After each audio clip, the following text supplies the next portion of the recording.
ভোর ৫টায় তোমার মৃত্যু, সকাল ৬টায় জানিয়ে দেওয়া হবে মাইকে, ৮টায় শেষ গোসল করানো হবে, ৯টায় তোমাকে নতুন কাপড়ে সাজানো হবে, জোহর নামাজের পরে তোমার আলিশান বাড়ি থেকে বের করে নেওয়া হবে, ২টায় তোমার জানাজার নামাজ পড়ানো হবে, ২টা ৩০-এ তোমাকে মাটিতে দাফন করে দেওয়া হবে।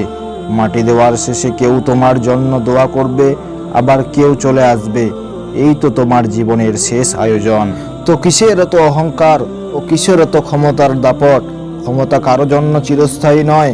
অন্যায়ভাবে কাউকে ঠকালে একদিন নিজেকেও ঠকতে হয়। কিছু লোককে অল্প সময়ের জন্য বোকা বানানো যায়, কিন্তু দীর্ঘমেয়াদে বোকা বানানো যায় না। স্বাধীনতা অর্জনের চেয়ে রক্ষা করা কঠিন।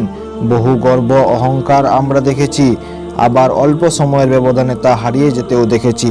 ভোরের সূর্যোদয়ে পৃথিবী আলোকিত হয়, সন্ধ্যার সূর্যাস্তে তা আবার অন্ধকারে ডুবে যায়।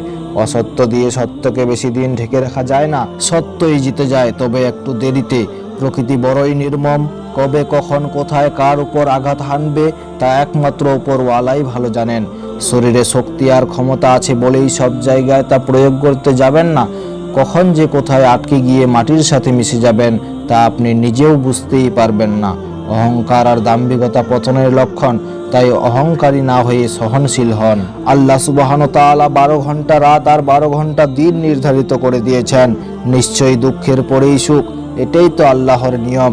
নয়তো সুখের আনন্দ কিভাবে বুঝবেন? মনে রাখবেন, আপনার চেয়ে বড় বড় পালোয়ান, বড় বড় নেতা এই পৃথিবীতে পরিস্থিতির বেড়াজালে আটকে পড়ে ধ্বংস হয়ে গিয়েছে।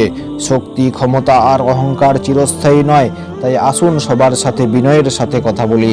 ছোট বড় কোনো ভেদাভেদ না করে সবাইকে ভালোবাসা দিয়ে কথা বলা উচিত। এটাই আপনাকে সম্মানের উচ্চতায় নিয়ে যেতে পারে। ক্ষমতা পছন্দের কারণ নয়, মহব্বতই পছন্দের কারণ। ক্ষমতা চিরস্থায়ী নয়, মহব্বত আর ভালোবাসা চিরস্থায়ী হয়। বেঁচে থাকার জন্য মানুষ হয়তো ক্ষমতাকে সমর্থন করে, কিন্তু সেই ক্ষমতাকে ভালোবেসে কয়জনে? ক্ষমতা, দল, মতের ঊর্ধ্বে আপনি বেঁচে থাকুন মানুষের মহব্বতের মানুষ হয়ে। ক্ষণস্থায়ী দুনিয়ার কেউ চিরস্থায়ী নয়। এজন্য ভুলে যেতে হবে সব রঙিন স্বপ্ন, ফিরে আসতে হবে আল্লাহর দিকে। কারণ শেষ ঠিকানা তো এই ৩.৫ হাত মাটির নিচেই।